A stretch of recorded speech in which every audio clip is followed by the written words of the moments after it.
Hello guys, welcome back to another Tusim.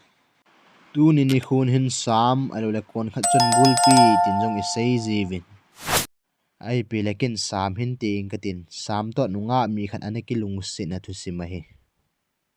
Chulena hon jong ngai lut nei ta azo chan lung lut ta nei ngai pi ding vin ka hin te me. Ai pi la tun atusim chu anasai pan tau hite.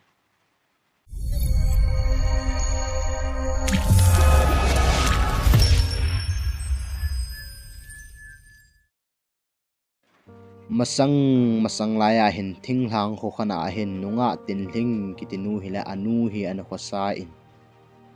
amani nu cha jong in sungan thei ta ai hanin anu hin ina hin hon lai aborji in an se lohing imatham tu thei thei so atu ji in chule tin hling jong nunga khangdong mel hoi ta a hi in hitu jong le in sungan thei a hi han ji chun tin hlingin jong gam nu ya chun bong jing le na na pang ji in hi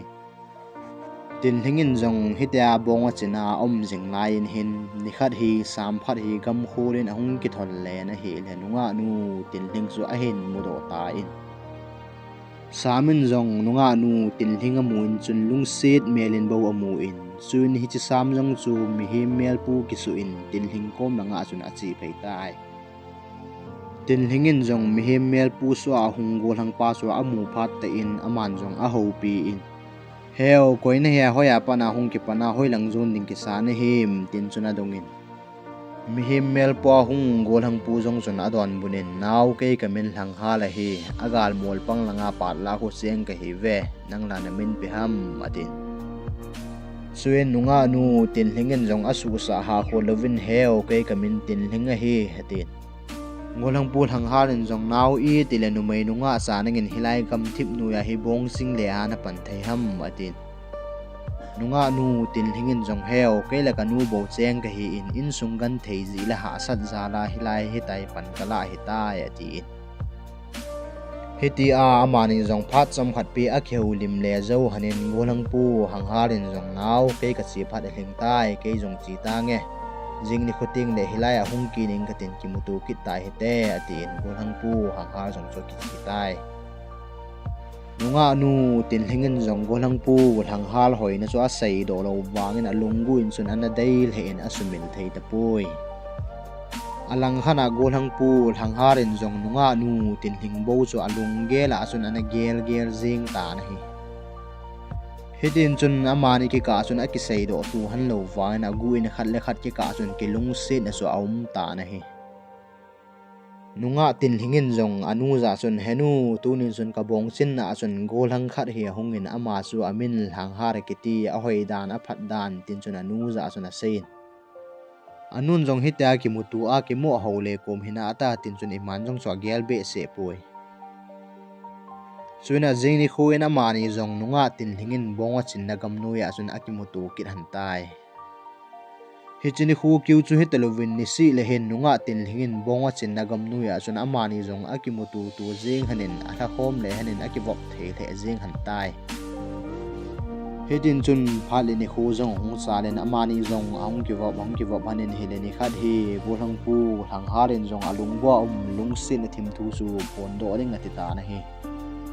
suina man jong nunga nu tin hing za chuna sei tai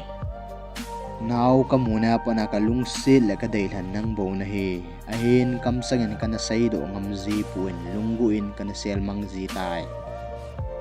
ahin tunin wang mai ka pu na ki sel gu theilo bangin khun ka sel gu zo ta pui hi ji chun nang in jong ka lung se ne he the min lang nei san pi tan tin chuna sei tai chupanin nunga nu tin hing jong so alungu in ki pa he zegen hin la kam sanga ka no me ti di wang so sai ngam sam kit pu in chuina man jong heo ni la ting la ka nu hin donging gatin jing ni khuting le na hin het sa ta nge ati pi gonang pu hang harin jong a kho poi naw a khoti jong le jing ni khu sunga mai ta nge ati na mani jong hitin chun a jing ni khwaling chun hong ti man ta na hi anil ha in nunga nu tin hingin jong anu za chuna sei tai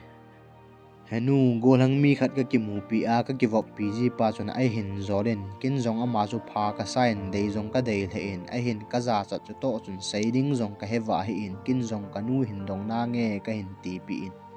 hiji chun ipi ka sei pi ai iti ka don but di ham tin chun anu chu adong chu ta na hi anun zong ama chu itabang hia hoi lai muna chenga hoi lai khwa pana hung ji ham tin chun adong in tin hingin zong a khochat wang zo ka he puai ama na seina chun agal mol panga pat la khun ka chenge tin chun a se ati tai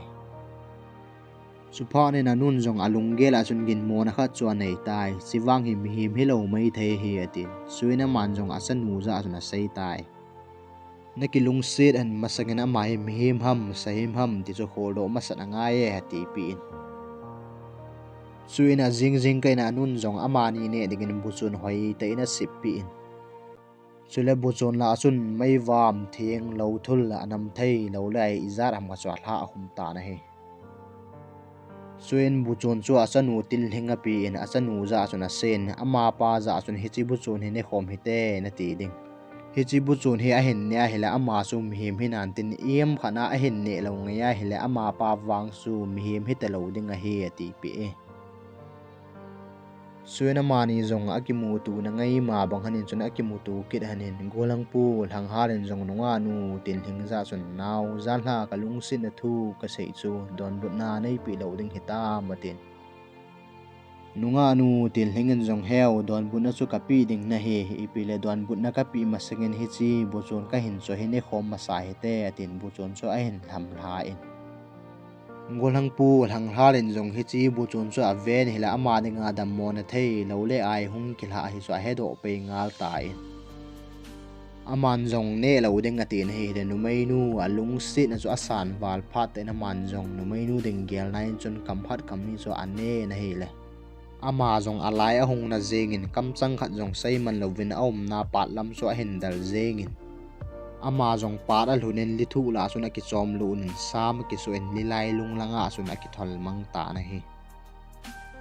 alang khana nunga nu tin hingin zong i ti la kam sang khat changa zong ai vai tha lo hela ai da tha san jeng ham tin nu mo zong asal he jeng in anil hai nunga nu tin hing zong inal hunin anu za chun thilum chandan ho zo si chu sei tai suina nun bu chun chu ane matin aman zong nge nu bu chun chu zong ane na hin thim be nei da ha sane tin supha ne na nu zo lung dong le ta na hi sahim dinga chula bu chu ne mala vet zong avet pe lo hil dinga hin la bu chu an ne kit nga la hi mi hi ma dinga la om chan ju di the sa be se kit lo mi hi ma mala sahima mala anu zo lung dong le jeng ta na hi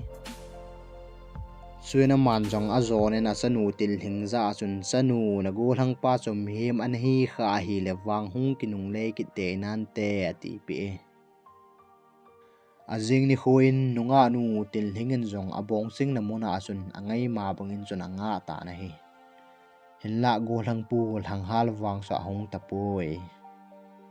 hedin chuna man zong azinga thai an si le chuna nga zing ta in hinla a u hlang hal wang so ahung som di ta po na he alang hana go lang pu hlang hal wang son anat so analal he zing in thine san gei din mun cho analung tai hlang hal nu in zong angai lu ta asapa za sun boy ibida mihim an thing lo su na ne zing ham tin chun ambil hi to thun chun a phoin hang harin zong henu kalung sit nu tin hing kana lung sit bal be se ze kana ne kha hi lung sit in nei ngai demin tin anu za chun ngai dam ki thu mi hang hal nu in zong achapa ngai ta aman sa ding phatin chun ai il he in helong in akap ta na hi hang harin zong anu za chun hen sen henu ka thi kun sa bo hi ta in hinla kalung sit nu kanau tin hing mel mu lo wa thi ding kanum poi nga chien lang kanau tin hing so nei ga pui pi en lang ama mel muing katin kei zong ki chol ta nge tin anu za chon sei tai suin anu zong achapa na sei na ma bangin chun pa la ko nin chun ahung pot do in mi hem mel pu ahung so in nunga nu tin hing so ki mu pi na sei tai boy nu ka hi na ki mu pi ji pa golang lang hal anu su ka hi ni khana na bu chun hin choi chu ka chapan ania panin ana in tun hin athiding din munin am tai ka chapa thi ka in na mel khat be be mu ding anup zi in chun ka hung pui na hi tin chun ase chuin nunga nu til hingin jong asai na ma bangin chun anung chu a hin zui na he la hung hanin la pat na mun chu a hung hlong han tai pan mun al hun anin chun nunga nu til hingin jong hila hi pat ta hilai mun a hi ti chi di tam tin chun ase chu pha nen hlang har nu in jong a hel thi min ke hoi hilai pa na cheng hilai gam ho sa te ka hi ve chu le ki sa hi in hilai lilai a hi isop lut ding a hi atin nunga nu tin hingin wanga dat thei puin a hen golang pa hlang har anu chun amanin a sop lut pi tai chula hlang har nu thil bor theina zalen chun nunga nu tin hing jong chu tui nu a chun num ten a hai le the na hi suina mani jong amuna gal hun hanin golang pa hlang har jong chu mi hem mel puin analumin analal he en athiding din munen anom tai hlang harin jong a thi di kun cha alung sit nu mel a mu hi wangin amai lei selin alung sit nu anau til hing so ve in naw nang bu kana nga hi ati nunga nu til hingin jong a lelon pumin chun heu hi banga lung sit na sang pena nei na lung sit hi thudi thuta zo so nei na sei pi zo le chun I tabang hi jong le chun na ko ma sul dinga ki phal ding ka hi a hin to hi lam lung zo lo ding hi han hi tam tin chuna kap tai Swin hang har jong ima say be thei telu vin la chun a hai semin a hin ni khu ana bei tai Hello guys tuni itu simo chu hi chanin ki chai tai thu simin alung siam ngai na sam ai lo la ngai mo na sam iti na gelam na lung gelo komana hin sei lo chun ki pau min te Guys, thank you for watching Amy's Ames TN Bite channel and please subscribe, like and share.